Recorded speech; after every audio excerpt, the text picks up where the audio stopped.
পুনরায় OBC case মামলায় স্থগিতাদেশ দিল কলকাতা হাইকোর্ট। মানে একটা জিনিস বুঝতে পারছি না যে জিনিসটা কী হচ্ছে।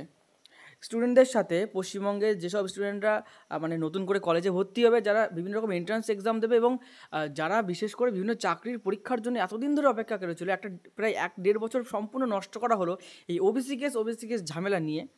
বুঝতে পারছি না কী হচ্ছে। কিছুদিন আগেই 140টি যে জাতি উপজাতির যে লিস্ট, সেই লিস্টটা কিন্তু দিয়ে দিয়েছিল, যার ভিডিও কিন্তু আমাদের চ্যানেলে এখনও করা আছে। আমরা ভিডিওটা করে দিয়েছিলাম যে কোন 140 জনকে রাখা হচ্ছে লিস্টের ভিতরে, ঠিক আছে। সরকার থেকে মানে হাইকোর্ট থেকে বলে দিয়েছিল বা সব কিছু একটা হয়েছিল, সেই লিস্টও প্রকাশ হয়েছিল। তারপরে গিয়েও এখন এই যে আনন্দবাজার অনলাইন, আনন্দবাজার.com যে ওয়েবসাইট, সেখান থেকে এটা একটা যথেষ্ট পূর্ব পরিচিত এবং ভালো একটা, তোমরা জানো যে, সংবাদ মাধ্যম। সেখানে নিউজ পেপার থেকে বলছে, এটা কোনো মন গড়া আমার কথা না, পরিষ্কারভাবে দেখো লেখা আছে। আজকের তারিখ 18ই জুন 2025, আজকের যে খবরের পেপার সেখানে কিন্তু বেরিয়েছে, নতুন ওবিসি বিজ্ঞপ্তির উপর স্থগিতাদেশ দিল কলকাতা হাইকোর্ট। রাজ্য সরকার আবেদন মানলেন না 2 বিচারপতি। রাজ্য সরকারের পক্ষ থেকে যে আবেদন, যে লিস্ট বা যে একটা যে লিস্ট দেওয়া হয়েছিল যে না এদেরকে মান্যতা দেওয়া হচ্ছে, এদেরকে আমরা ওবিসি বলে মান্যতা দিচ্ছি, সেই সব কোনো কিন্তু কথা কিন্তু হাইকোর্ট থেকে শোনা হয়নি। আজকের ভিডিওটা প্রথম থেকে শেষ পর্যন্ত দেখবে। এটা কিন্তু আমার তোমার একটা যে একটা পরীক্ষা হলো না বা একটা পরীক্ষা ক্যান্সেল করে এরকম একটা ব্যাপার না। এই এক ওবিসি কেসের, এই ওবিসি ঝামেলার জন্য কত পরীক্ষা আটকে আছে ভাবো। ডাব্লিউবি, কেপি, ডাব্লিউবিসিএস, পিএসসির প্রচুর পরীক্ষা, ক্লার্কশিপ, মিসলেনিয়াস, এবছর নতুন ক্লার্কশিপ হওয়ার কথা ছিল। তা বাদেও আমাদের এএনএম, জিএনএমের মতন এন্ট্রান্স পরীক্ষা এবং আরও প্রচুর পরীক্ষা কিন্তু ফালতু কারণে বন্ধ হয়ে আছে এই ওবিসি কেসের জন্য। আরে ভাই, যাদের রাখবে না পরিষ্কার করে বলে মিটিয়ে দাও না, কেন এই ঝামেলা? আর এখানে সাধারণ মানুষের কী দোষ? সেই যে 2010 সালে ঝামেলা করেছিল, এই করেছিল, কী দোষ? মানুষের কী দোষ? মানুষের তো কোনো দোষ না, আমাদের তো কোনো দোষ না। সরকার নিজেরা ঝামেলা করবে, নিজেদের ফায়দার জন্য এই জিনিসগুলো করবে। আর এখন দাঁড়িয়ে কিন্তু এসব মানে ড্রামা কিন্তু চলছে। 2026-এ ভোট, তোমাদের 2026-এর আগে এবং 2026-এ নতুন নতুন রিক্রুটমেন্ট হবে, এটা তুমি জেনে রাখো। 2026-এ তোমাদের যেহেতু ভোট, 2026-এর আগে প্রচুর রিক্রুটমেন্ট হবে এবং প্রচুর বিজ্ঞপ্তি কিন্তু বেরোবে। কিন্তু এখানে কী হবে, তোমরা সময় পাবে না। তোমরা কি আগে থেকে পড়াশোনা করছো না? নোটিফিকেশান দিলে তারপরে পড়া শুরু করবো, বা একটা আভাস পাওয়া যাক তারপরে শুরু করবো। ওবিসি কেস নিয়ে 1.5 বছর ধরে কিছু বুঝতেই পারছি না। হঠাৎ করে তোমাদের ওবিসি কেস মিটিয়ে তোমাদের নোটিফিকেশান দেবে, ফটাফট পরীক্ষা। তোমরা কিচ্ছু প্রিপারেশন নিতে পারবে না। এটা হচ্ছে সরকারের মোটিভ। সম্পূর্ণ খবরটা তোমরা দেখবে, আমি প্রথম থেকে শেষ পর্যন্ত তোমাদেরকে দেখানোর চেষ্টা করবো। এখানে বিভিন্ন রকম কোশ্চেন অ্যান্সারিং করে কিন্তু এই কথাগুলো এখানে তুলেছে দেখছি পেপারে, সেইভাবে আমি জানাবো তোমাদের। দেখো, এখানে বলেছে রাজ্যের নতুন ওবিসি বিজ্ঞপ্তির উপর স্থগিতাদেশ দিল কলকাতা হাইকোর্ট আগামী 31শে জুলাই পর্যন্ত। 31শে জুলাই, কোথায় এই মাসের ভিতরে ভেবেছিলাম সব কিছু মিটমাট হয়ে যাবে, সেখানে 31শে জুলাই পর্যন্ত কিন্তু স্থগিতাদেশ দিয়েছে। তার মানে এখনও যে কত পরীক্ষা বন্ধ হবে আর পেশ হবে তার ঠিক নেই। আমি শুধু ভাবছি এন্ট্রান্স পরীক্ষাগুলোর কী হবে। এন্ট্রান্স পরীক্ষা তো একটা নির্দিষ্ট সময়ে কলেজ শুরু করতে হয়, তো কলেজের পরীক্ষা, তাহলে তারা কী করবে আমি বুঝতে পারছি না। বিশেষ করে এএনএম, জিএনএম, আমাদের নিজেরও এএনএম, জিএনএমের ব্যাচ আছে, সেখানে আমাদের স্টুডেন্টরা প্রতিনিয়ত প্রশ্ন করছে, কিন্তু আমাদের কাছে কোনো উত্তর নেই। কী উত্তর দেবো? সরকারের তো ঠিক নেই, কী করবে তার ঠিক নেই। আজ এটা ভাবছে কাল ওটা বলে দেবে, ঠিক আছে। আচ্ছা, এরপর দেখো কী বলেছে, রায়ের কোনো কিছুই গ্রে নেই, কল্যাণের বিরোধিতায় মামলাকারী। মূল মামলাকারীদের আইনজীবী এস শ্রীরাম, রায়ে কোনো কিছু গ্রে অংশ নেই, মানে আপনাদের রায়ে আইন মেনে পদক্ষেপ করতে বলা হয়েছে। আদালত আইন সঠিকভাবে বুঝিয়ে রায় দিয়েছে, কিন্তু রাজ্যের পদক্ষেপ সেই অনুযায়ী হয়নি। মানে যেরকমভাবে রাজ্যকে বলেছিল যে না এই কন্ডিশনগুলো মেনটেন করে তোমরা গণনা করবা, এই কন্ডিশন মেনটেন করে তোমরা হচ্ছে ওবিসি লিস্ট বা নতুন ওবিসি কাদের রাখা যাবে না রাখা যাবে বলো, সেটা কিন্তু রাজ্য মানেনি, এরকম একটা দাবি কিন্তু এখান থেকে উঠে আসছে। হাইকোর্টের আগের রায় নিয়ে অসন্তোষ প্রকাশ কল্যাণে। ওবিসি মামলায় মঙ্গলবার তোমাদের শুনানি ছিল, আজকে তোমরা ভিডিওটা দেখছো বুধবারের দিন। শুনানিতে হাইকোর্টের আগের রায় নিয়ে অসন্তোষ প্রকাশ করলেন আইনজীবী কল্যাণ বন্দ্যোপাধ্যায়। তিনি বলেন, আপনাদের রায়ে কিছু গ্রে বা অস্পষ্ট অংশ রয়েছে, হতে পারে আমি ভুল, কিন্তু বলতে হচ্ছে। কল্যাণের আর্জি, আমি সংসদের কমিটিতে রয়েছি, 2015 সাল থেকে কেন্দ্রীয় কমিশন কোনো রিপোর্ট জমা দেয়নি, অন্তর্বর্তী নির্দেশ দেবেন না, সুপ্রিম কোর্টের জন্য অপেক্ষা করা উচিত। সুপ্রিম কোর্ট কী ধরনের কথা বলছে সেটার জন্য অপেক্ষা করা উচিত। কিন্তু এই যে অন্তর্বর্তী একটা স্থগিতাদেশ বলে দিয়ে দিল, এটাও একটা কিন্তু চাপের বিষয়। বিধানসভায় পেশ করার আগে বিজ্ঞপ্তি ঘোষণা করে দিলেন রাজ্যের প্রশ্ন হাইকোর্টের। বিধানসভায় পেশ করার আগে মানে রাজ্য কিন্তু এটা জানতে চাইছে, ড্রাফট কপি জানানো হয়েছে কিন্তু গেজেট প্রকাশ হয়নি, ঠিক আছে। কিন্তু এখানে কিন্তু বিভিন্ন রকমভাবে কিন্তু বিধানসভায় এগুলো কিন্তু বিজ্ঞপ্তি কিন্তু জারি হয়েছে। রাজ্য কী বলছে, বিধানসভা পেশ করা হয়েছে বিষয়টি, মুখ্যমন্ত্রী বিরোধী দলনেতা এই বিষয়ে আলোচনার অংশ নিয়েছেন। এখন কিন্তু বিরোধীরাও কিন্তু মজা নেবে, ঠিক আছে। দেখো, তোমাদের একটা কথা বলছি, তোমাদের জন্য কেউ ভাবে না, কেউ না। কোনো সরকার তোমাদের জন্য ভাবে না, এটা পরিষ্কারভাবে তুমি জেনে রাখো। ওরা কি করবে, এ ওর গায়ে কাদা ছেটাবে, এ ওর গায়ে কাদা ছেটাবে, তাছাড়া কিছুই না। দুজনেই কাদাতে আছে, দুজনেই লাফাচ্ছে, দুটো বা যে কটা দল আছে সবাই লাফাচ্ছে। এ ভাবছে কাদা ছিটি ওর গায়ে দিচ্ছে, ও ভাবছে কাদা ছিটি এর গায়ে দিচ্ছি। যখন জিনিসটা একটা সিরিয়াস জিনিস, দুটো পার্টি তিনটে পার্টি যা আছে তাদের কাজ কি জিনিসটা মেটানোর, জিনিসটা তো একটা মানে কী বলবো, এটা একটা বড়সড় ইস্যু না, একটা সিরিয়াস ইস্যু। তাহলে সেটাকে যত সম্ভব যত তাড়াতাড়ি সম্ভব যে করে হোক সমাধান করা উচিত, তা না এ ওদের দোষ দেবে ওদের দোষ দেবে, এটাই হচ্ছে আমাদের রাজ্যের কাজ। ঠিক আছে, এখানে আরও অনেক রকম কথা বলেছে, আমরা 66টি সম্প্রদায়কে নিয়ে কিছু করিনি, তাদের নিয়ে প্রক্রিয়া চালিয়ে নিয়ে যান, আমরা কোনো নির্দেশ দিতে চাইনি, সুপ্রিম কোর্ট মামলা রয়েছে, আমাদের পদক্ষেপ করার জন্য আমাদের মামলা শোনাতে হচ্ছে, সুপ্রিম কোর্টের অর্ডার আছে, সবগুলোর জন্য কিন্তু হাইকোর্টকে এইভাবে দিতে হচ্ছে। এখানে বলেছে গত 15 বছর ধরে সুবিধা দিয়ে এসেছে, আইন বলছে 10 বছর ছাড়া সমীক্ষা করতে হয়, সেই সমীক্ষা তো করা হয়নি। মানে এখানে মূল কথা, আমরা তো অত ডিপলে গিয়ে বোঝার আমাদের কোনো প্রয়োজন নেই, হাইকোর্ট রাজ্যের ব্যাপার, যা বলছে তাই করো মিটে যায়।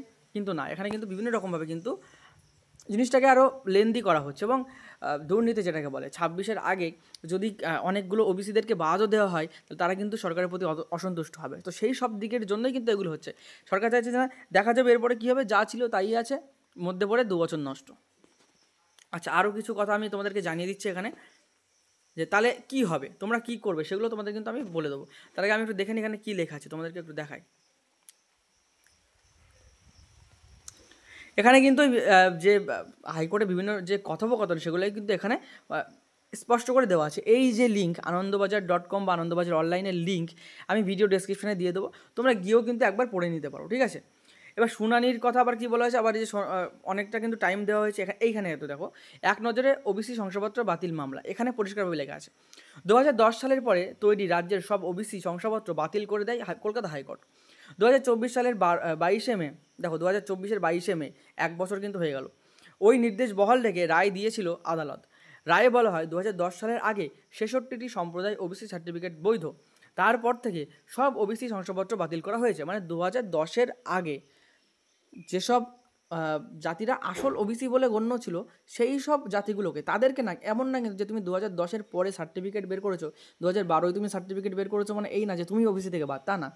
2010-এর আগে যে ধরো কিছু কিছু স্পেশাল ক্যাটাগরি, তাদেরকে বলা হয়েছিল যে না এরা ওবিসি, 2010-এর আগে তারাই ওবিসি। 2010-এর পরে আবার নতুন কিছু ক্যাটাগরিকে বলা হয় যে না এরাও ওবিসি, তারা কিন্তু ওবিসি না।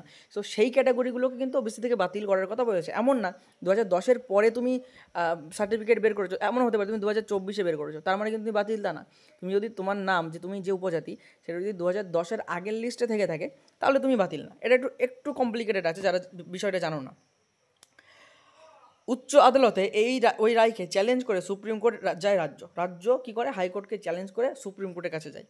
কিন্তু শীর্ষ আদালত হাইকোর্টের রায় স্থগিতাদেশ দেয়নি, মামলাটি এখন সেখানে বিচারাধীন। কি রাজ্য কি বলতে চাইছে, রাজ্যের বক্তব্য ছিল এই মামলার জন্য কোনো কোনো ক্ষেত্রে কাজের সমস্যা হচ্ছে। সোমবারই হাইকোর্টের বিচারপতি তপব্রত চক্রবর্তী এবং বিচারপতি রাজশেখর মান্থার এজলাসে রাজ্য তাদের বক্তব্য জানিয়েছে।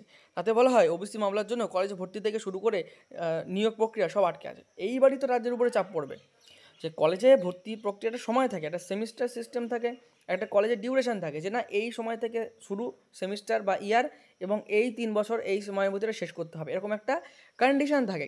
তাহলে সেটা পিছাতে তার কতদিন নিয়ে যাবে। এতদিন কী হয়, উচ্চ মাধ্যমিকের রেজাল্টে দেওয়ার পরপরই যখন তখন কিন্তু সব ভর্তি প্রক্রিয়া শুরু হয়েছে, অ্যাডমিশন শুরু হয়েছে, কিন্তু না এখন কিন্তু সেটা হচ্ছে না। আর যেগুলো এন্ট্রান্স এক্সাম, সেগুলোর কী হবে, এনএম জিএনএমের মতন যেসব আমাদের রাজ্য সরকারের এন্ট্রান্স এক্সাম, আরও অনেক এক্সাম আছে, সেগুলো কী হবে, সেগুলো তো আগে পরীক্ষা, তারপরে সেটা খাতা দেখা, তারপরে সেটা রেজাল্ট আউট, তারপরে তোমার হচ্ছে কলেজ অ্যালটমেন্ট, তারপরে গিয়ে কাউন্সেলিং, তারপরে গিয়ে তো ভর্তি, এটা তো লং টার্ম প্রসেস। তাদের ক্ষেত্রে কী হবে, কলেজের এমনি যে নর্মাল কলেজের ভর্তি, সে না আমি ডেকে নিলাম যে অ্যাডমিশন শুরু, 1 মাসের ভিতরে অ্যাডমিশন করিয়ে ভর্তি করিয়ে নিলাম, কিন্তু যেগুলো এন্ট্রান্স এক্সাম হবে সেগুলো তাদের সময় কোথায় পাবে, তাদের কী হবে আমি বলে দিচ্ছি, তাদের হঠাৎ করে নোটিফিকেশান দিয়ে পরীক্ষা নিয়ে নেবে। ওবিসি শংসাপত্র মামলায় আগে কী নির্দেশ দিয়েছিল আদালত, আগে কী বলেছিল, ওবিসি শংসাপত্র, এই ভিডিওটা যারা দেখছো শেষ পর্যন্ত তাদের ওবিসি এই কেসটা নিয়ে আর সমস্যা বা কোনো কিছু বুঝতে অসুবিধা হবে না, আসল ফান্ডাটা বুঝে যাবে। ওবিসি শংসাপত্র বাতিল মামলায় আদালতের নির্দেশ ছিল সামাজিক, আর্থিক এবং পেশাগত ভাবতে হবে যেসব জনগোষ্ঠীর পিছিয়ে আছে তাদেরকে নিয়ে সমীক্ষা করতে, কিন্তু রাজ্য জেলাভিত্তিক কয়েকটি পরিবারের মধ্যেই সমীক্ষা সীমাবদ্ধ রেখেছে, বেশি ওরা ঘাটতে যায়নি, ওই কয়েকজনকে নিয়ে কাজ ছেড়ে দিয়েছে। তাদের বক্তব্য পূর্বতন ওবিসি তালিকার সঙ্গে বর্তমান তালিকার সামান্য কিছু পার্থক্য রয়েছে, সামান্য। ঠিক আছে, তো এই সব খবরই কিন্তু এখানে বলা হয়েছে। আমি পুরো ব্যাপারটা কিন্তু তোমাদেরকে বলে দিলাম। তবে এটা জেনে রেখো, তোমাদের জন্য কেউ ভাবছে না, এবং এটাও জেনে রেখো 2026-এর আগেই রিক্রুটমেন্ট হবে এবং তোমরা প্রচুর কম সময় পাবে পড়াশুনো করার জন্য। তার জন্য তোমাদেরকে আমি যেটা বলে এসেছি এবং বলছি, প্রিপারেশান কেউ বন্ধ করো না। রাজ্য সরকার তো নেবেই, চাকরি তো বন্ধ রাখবে তা না, ডাব্লিউবিকেপি নিতেই হবে, ডব্লিউবিসিএস নিতেই হবে, পিএসসি নিতেই হবে, এগুলো তো নেবেই। তার সাথে সাথে কেন্দ্র সরকারের কিন্তু কোনো পরীক্ষা বাদ নেই। তোমরা কেন্দ্র সরকারের পরীক্ষাতে বেশি করে ফোকাস করো, যারা ভালো করে পড়াশোনা করছো। আর যারা ভাবছো না আমি ডাব্লিউবিকেপি এই ধরনের পরীক্ষা দেবো, আশা করি যারা ডাব্লিউবিকেপি দেবে তারা সব এসএসসি জিডিভিডির জন্যও খাটো, তাহলে জিডির জন্যই ভালো করে খাটো, জিডি তো প্রতি বছর হচ্ছে। তার সাথে সাথে ডাব্লিউবিকেপি হবে, পরীক্ষা দিতে হবে, হ্যাঁ সময় লাগবে, জানি প্রত্যেকেরই অসুবিধা, বয়সেরও একটা ইস্যু থাকছে, জানি না সরকার সেটা নিয়ে ভাববে কি না। যাদের বয়স শেষের দিকে তাদের 1-2 বছর, এই যে 2 বছর নষ্ট হলো বা 1.5 বছর নষ্ট হলো, সেই সময়টা তোমাদের ফেরত দেবে কি না, যদি দেয় তাহলে খুবই ভালো, অনেকে সুযোগ পাবে। না দিলে অনেকেরই আছে যাদের এটা লাস্ট অ্যাটেম্প্ট ছিল, হয়তো তারা হয়তো এই পরীক্ষা পেছাতে পেছাতে, মানে পরীক্ষার কোনো আপডেটই নেই, কিন্তু পরীক্ষা হবে এটা জেনে রাখো। এবং যখনই হবে খুব তড়িঘড়ি কিন্তু হবে, 2026-এ ভোটের আগে, মানে সরকার তো বুঝতে পারছো এইসব ইচ্ছা করে আটকে রাখা, ভোটের আগে বের করবে বলে। ভোটের আগে আমি প্রচুর রিক্রুটমেন্ট করেছি, আমি প্রচুর নোটিফিকেশান দিয়েছি, ঠিক আছে, এটা সরকারের, এগুলো হচ্ছে পলিটিক্স, ঠিক আছে। সুতরাং তোমরা কিন্তু তোমাদেরও কিন্তু পলিটিক্যালি চিন্তাভাবনা করে কিন্তু এগোতে হবে। আশা করি আজকের ভিডিওটা থেকে তোমরা বুঝতে পেরেছো। চ্যানেলটা সাবস্ক্রাইব করো, কারণ গুরুত্বপূর্ণ আপডেট এবং তোমাদের পাশে কিন্তু আমরা সবসময় আছি। আমাদের পাশেও তোমরা আমাদের চ্যানেলটা সাবস্ক্রাইব করে অবশ্যই থাকবে। ভিডিওটা ভালো লাগলে লাইক করবে এবং বন্ধুদের কাছে শেয়ার করে দাও এই ব্যাপারটা নিয়ে। এবং হ্যাঁ, এটা নিয়ে তোমাদের কিন্তু ভাবা উচিত, শুধু জেনে বসে থাকলাম তা না, এটা নিয়ে ভাবা উচিত, এটা নিয়ে চিন্তাভাবনা করা উচিত, ঠিক আছে। দেখা হবে কোনো পরবর্তী ভিডিও, ততক্ষণ পর্যন্ত সুস্থ থেকো, ভালো থেকো, পড়াশোনা করতে থাকো। জয় হিন্দ, জয় ভারত।